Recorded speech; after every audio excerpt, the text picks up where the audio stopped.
good evening to you. Thank you so much for joining us. My name is Vivian Dagwa and this is The Nest. Today's topic, we are going to be talking about finding purpose through pain. We are going to go through a journey of pain, healing, faith, and just ministry in general. And joining us for that is one Faith the Overcomer. Trizah the Overcomer. Trizah, welcome to the show. Thank you very much. It's a pleasure to have you on here. I'm happy. Can we begin by first talking about the name? You know, you call yourself Trizah Overcomer. Yes. Talk to me about that. Thank you very much. My real names or official names are Trizah, Minor, my dad. And again, I graduated to Trizah Kimani, my husband, and then to Trizah Overcomer. Overcomer, as the name goes, it's just a very painful moment that I went through, and I started now calling myself Overcomer so that I may get out of that pain. Okay. Yeah. That's how the name came to be. Yes, yes. Because of the pain that you had gone through, and then you got to overcome. Exactly. And overcome that pain. Yes. Can we get into that? You know, can we get into that journey? Let's start to understand you from where Trizah came from the beginning. You're growing up. Take us through that. Thank you. I came from Muranga, a place called Kigumo. I'm a fourth born from a family of 9. We are 4 girls and 5 gentlemen. Yeah, so I was born in a Catholic family. I was, I followed everything that Catholics do. I went through the catechism as I was growing up. I was in a liturgical dance group, the one that celebrate the mass during procession, the one, you know, those little young ones that dances when the priest is going to do the mass, another, you know, during the mass. After there, I graduated to a youth in the same place until I got married. So I left Muranga after high school, and I came to Nairobi to visit my sister. That is when now I stopped being a youth, because now I was a mother. Yes. Yeah. When did you first realize your love for music? As many of us say, I found myself singing. So I have been doing music, singing and dancing. Yes. Yeah. So when did you officially get into it now? Because as you've said, you've always loved music. You got into it, you were in church, you know, part of that and all. But when did you now decide, okay, this is something I want to do? Okay, when I was in high school, many years ago, I started writing my music. But now you see, as a Catholic, back then we didn't have many Catholics doing, you know, recording on music albums. So I started writing without knowing where I was headed. Until when I came to Nairobi, I started now looking for, you know, few people who knew about recording. And I did my first gospel album in 2015. Yes.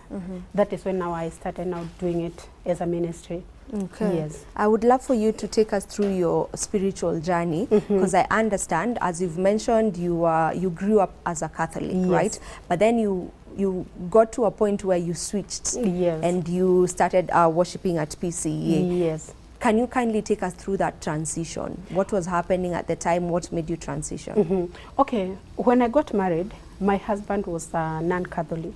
So we continued going to Catholic church until when we got our first and second born, and they were baptized in Catholic. But now it's like my husband didn't get the roots there back then. So for the sake of my family, we agreed that we look for a neutral church, a church where it won't be so much of Catholic and so much of now, you know, the Protestant. So we settled for PCEA because there are some things that are done in Catholic and they are also done in PCEA. That is when I moved. And when I moved, it was back in 2014 or 2015. I was already pregnant now for our third born. So many things, you know, changed. From church, from so many things. Yes. So that is when I did my first album, And being in PCEA, it helped me a lot because, you know, there are some, when we are in Catholic, there are some things that are limited, you know. We are not given, okay, much chance like to go and testify, to go and sing, you know. So when I went to PCEA, it helped me a lot. Yeah. Yes. Okay. So that is when I did my first album in 2015. And because I was expecting my dad born, you know, when you are pregnant, you don't want to go and do so many things. I did my video before the pregnancy showed up. You know, it started showing. Yeah. Yes. So I did very quick, and then I just left it at that. I was to push it after delivery. But now I delivered in December 2015. And the baby didn't survive. He only survived for 7 days. Sorry. It's okay. Yeah. Yeah, he didn't survive, and that took a toll on me. Yeah. You know, it is something I didn't prepare for. So I had to, you know, put the ministry aside and now take this new journey of mourning and grieving. Yeah. And grief. Let's talk about the grief. What did that do to you? I can only imagine you as a mother. You know, you've been able to carry your pregnancy to term. You've actually been able to conceive. You've seen your baby, but then after a couple of days, they pass on. Yeah. Just take us through that journey and how that was for you. Yeah. It was painful. You know, it is not something you say like you had a sick person, you are 50-50, like this person might recover or not. Yeah. This one is a baby that you are prepared. You're in hospital with everything, and you know, for us ladies, we even match the clothes, the ones that we want to take the baby home. Yeah. And only for you to give birth, and the baby is not well, then you are referred to Kenyatta National Hospital. And then everything, you know, everything gets worse. So the child wasn't sick, or they were sick? No, he wasn't sick, Yeah. but he was born with a condition called tracheoesophagus fistula. Now the condition, okay, it's a serious one. Yeah, so even them keeping us there, I think they knew the baby won't make it. But now they won't let you go with a sick baby. Yes. So all this time, I knew that the baby would get well. But now every day, the condition was getting worse by day, you know.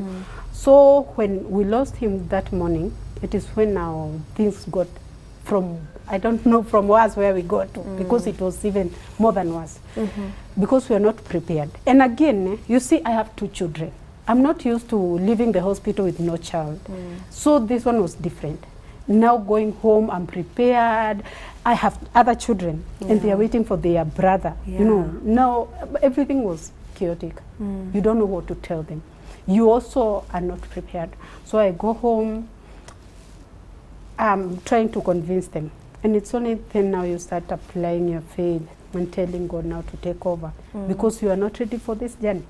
Now you're starting something you have never even, you know, we all know kids dies. But it has never, you know, been in your thought until that you experience it. You would be a baby to an angel in heaven. So that's a new experience. Very painful, very, very painful.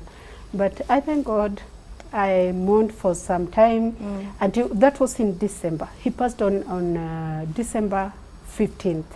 That was 2 weeks to the New Year. And you know, after the New Year, the kids go back to school. And my husband also went back to work. I was left alone. So you can imagine. And again, I don't know how things happen. Sometimes only God knows, because we cannot even tell. Where I used to live, in our apartment, we were like, I think 7 or 9 women who were pregnant. The first gave birth in November, and the last one in February. Now you see all of us. And it's only me who got chose to go home empty-handed, with nothing to show but a very painful, you know, CS car, because I delivered through CS.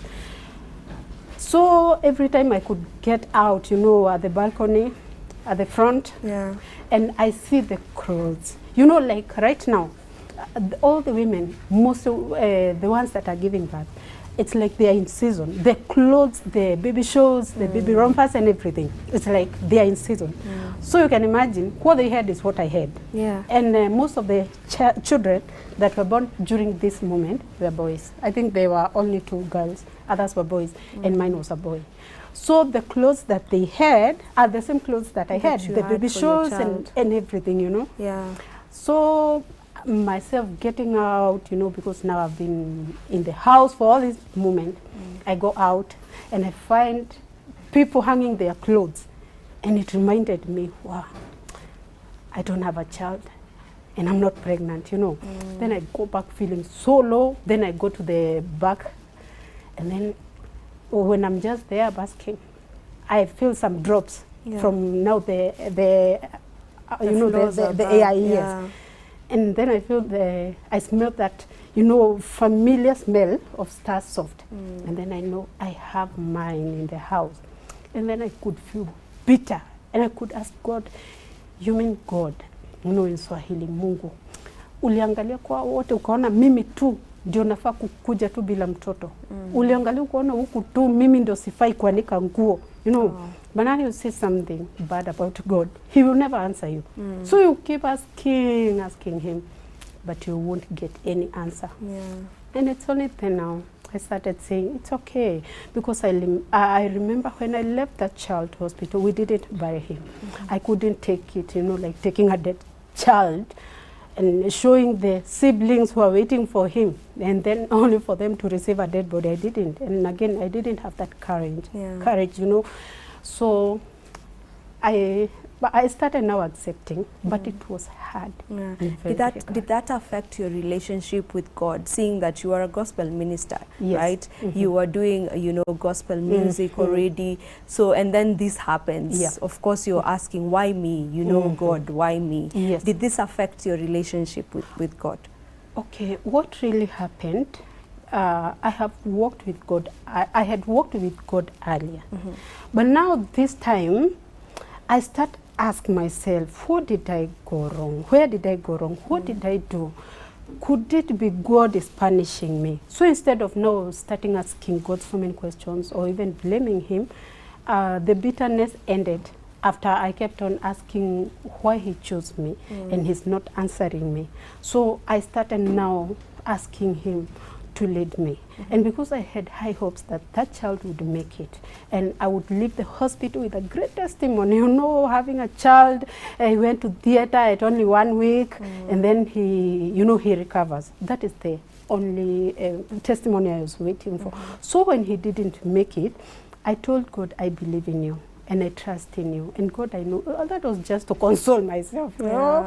I know, God, you love me. And I know if I didn't make it to get out of hospital with my child, it is because the testimony you have for me, there is a ministry that is to be born. It wasn't to encourage those people with sick children. It is to encourage those people who are losing children. Because all along, I believe nothing happens without God knowing.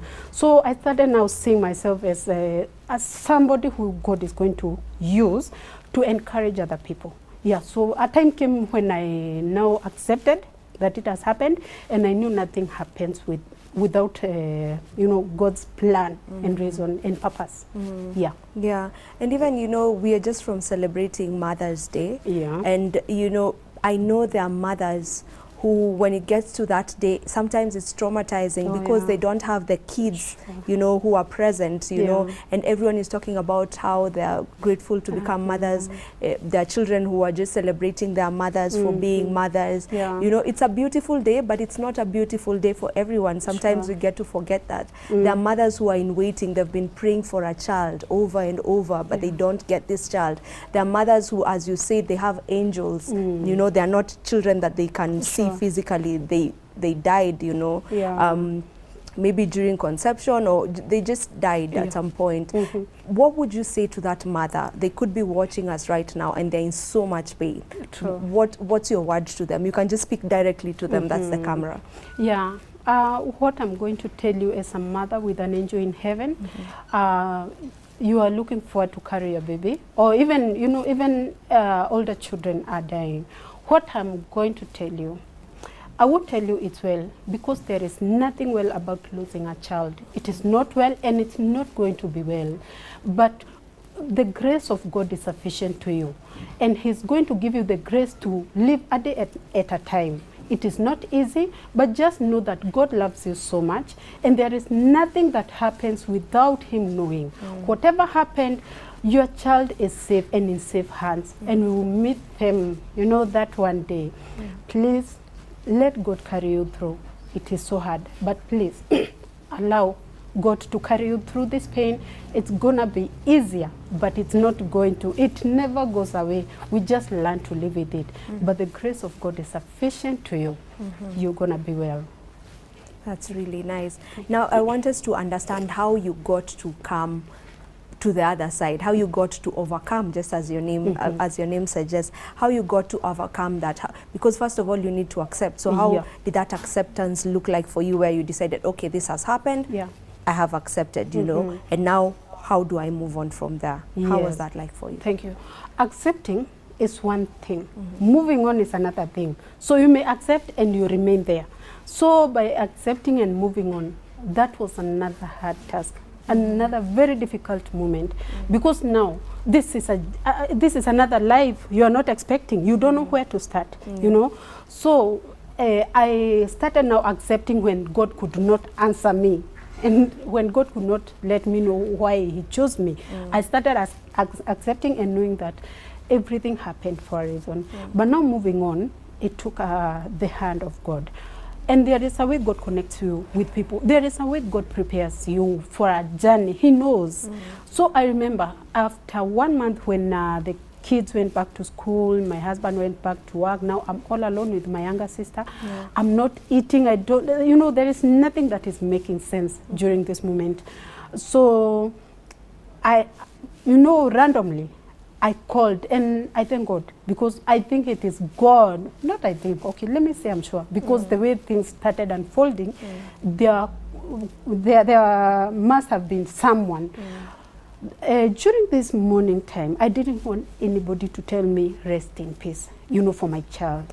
I didn't want anyone to sympathize. You know, they will sympathize, and then I start feeling like it's a big thing.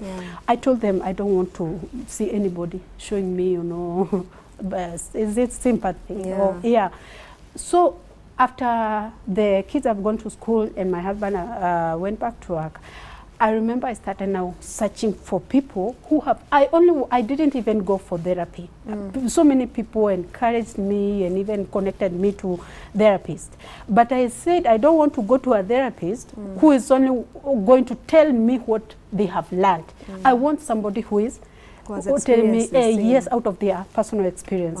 So I started, there is a Facebook page called Parents with Angels in Heaven, and that one was so helpful. And I remember when I started now, you know, in my healing journey, early stages, there are some women there who had lost more than one child, you know, and they had a very difficult way. So I found myself now, instead of kujihurumia, I started praying for these people. And then I remember I remembered another guy, a friend of mine from way back. I remember they lost a child. So I called him. I only wanted to hear from somebody who had been there. And I remember asking him, I remember some years ago you lost a child. I have lost a child like a month ago, and I don't know how to move. I don't know where to start. From, kindly tell me, how did you heal? And now you say, men, they don't know how to take you, you know, or to give you details, because if it were me, may I take you from when I conceived to the whole journey of pregnancy to the hospital time, and you know, all this time. But now for men, they don't have, I don't know whether it's patience, they don't have that to take. They don't go into the details. They don't. So he told me, wow, it was so hard, but we were blessed with another child, and that was it. And then he asked me, where are you? I'm at home. Can you come to town? Maybe we can talk. I told him, yeah, I'll come. Then we organized, we planned for like the day we were talking, like 2 days after then. That was the very first time I left my house. So I remember when I was coming to Nairobi, and I saw now the Kenyatta Hospital, and I felt like alerting and going back to the hospital to ask whether the child maybe got well and they didn't have my contact. You can run mad. These things are terrible. Yeah. So I started then crying from Kenyatta to Nairobi. Then I composed myself. I met this guy. But how God works, you cannot understand. When I met this guy, we started talking. Actually, that is not what God did not plan for us to talk about this child. Yeah. There is another, now the way forward. Because I remember I told God, since you have decided to take me through this, I wasn't prepared. I don't know how to move. God, all I want is you, as powerful as you are. I want you to answer me. I want to tell me in a way I'm going to understand. I want to hear your voice. I want you to let me know why you allowed this to happen to me. Yeah. So when I met this guy, I remember again, after, some years before now we meet, we had his fundraising. He had cancer. And now we didn't connect again. So this time now we are talking and he's telling me, do you know cancer ilikuwa imerudi? I'm like, what? Then what happened?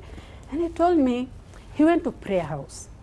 And when I'm a Catholic, or I have been a Catholic, because even when I left Catholic, I didn't live for good. Yeah. I used to go back to prayer houses, and then I go back to PCEA, because now I was so rooted in Catholic. Yeah. So he told me, I went to a prayer house, and because I knew he was a Catholic, a staunch Catholic, I went to a prayer house, and they are Indian priests, and they prayed for us, and one priest prophesied and said there is a person here. Now this cancer in Imerudi, I think it was on its last stage. So before him getting to be admitted like next week on Monday, he went on Friday to prayer house. Yeah. And now he tells me, the priest said, there is someone here who is who got cancer, and it is at the last stage. The Lord is saying he has healed you. And now he tells me, this priest, when he said this, the pain he had went. And then the priest asked, do you have such a person? Again, men, they don't rush to testify. Yeah. So he didn't. Then he went on Monday. But this time now he didn't have any pain. So went, and now before everything, they checked. The guy is okay. He didn't believe. He left the hospital, and it is one of these big hospitals, private hospitals we have in Nairobi. Yeah. He went to another one. The results were negative, like he was healed. So when he's telling me this, I feel like God is starting now to speak to me. If this cancer can heal, and it is this God, God, I want you to talk to me. Then I asked him, where is this prayer house? He told me, actually, that is why I told you to come, because I may not be able to help you. But maybe when you go there, you start getting now hope and faith, Yeah. So I didn't even wait to finish what I was taking. All I wanted was now to go home, and not only to go home, to get into a matatu. I get on my phone, I start now researching, So I told him, okay, staki kushikwa na jam, let me go. So I left immediately, went into a matatu. I started now going to Facebook to look for this Vincentian prayer house. Yeah. The testimonies there, they were so encouraging that I badly wanted to go there. But now it's only once a week. So I planned to go there on Saturday. Now that Saturday that followed, that was on a Thursday. So I planned to go there on Saturday. He had given me the details. Told me the one he went to is at Thika, called Vincentian Retreat Center. Now this one is at Lavington. I was living in Gong, so that one was was the one that was near me. Yes. So I started now researching and asking people, and the reviews I got made me want to go there so bad. So I told my husband, there is somewhere I want you to take me on Saturday. And now you see, I was not eating. I didn't want to do anything. So anything that he had that I wanted to do, he was so much, yes, I'll take you. He didn't even want to know where. I'll take you, yes. Yeah. So came Saturday. When you are thirsting for this God, the service starts at 8:30. By 6 we were there. We left the house 5 something. I couldn't wait. So we went there, even the doors were not opened yet. So we were like the third people to arrive there. And it's a place back then, even right now, over 3,000 people attend those retreats. So I remember when I entered now the compound, I started feeling a certain presence of God. And then when we entered the church, I felt like half of my pain has been taken away. And I haven't met anyone. Just entered the main hall, sat down, and I prayed, and I felt the pain. Half of the pain is gone. And then we started at 8:30. I'll ask you to just hold that thought. Yes. We take a break. Don't go too far. We'll be back in a moment.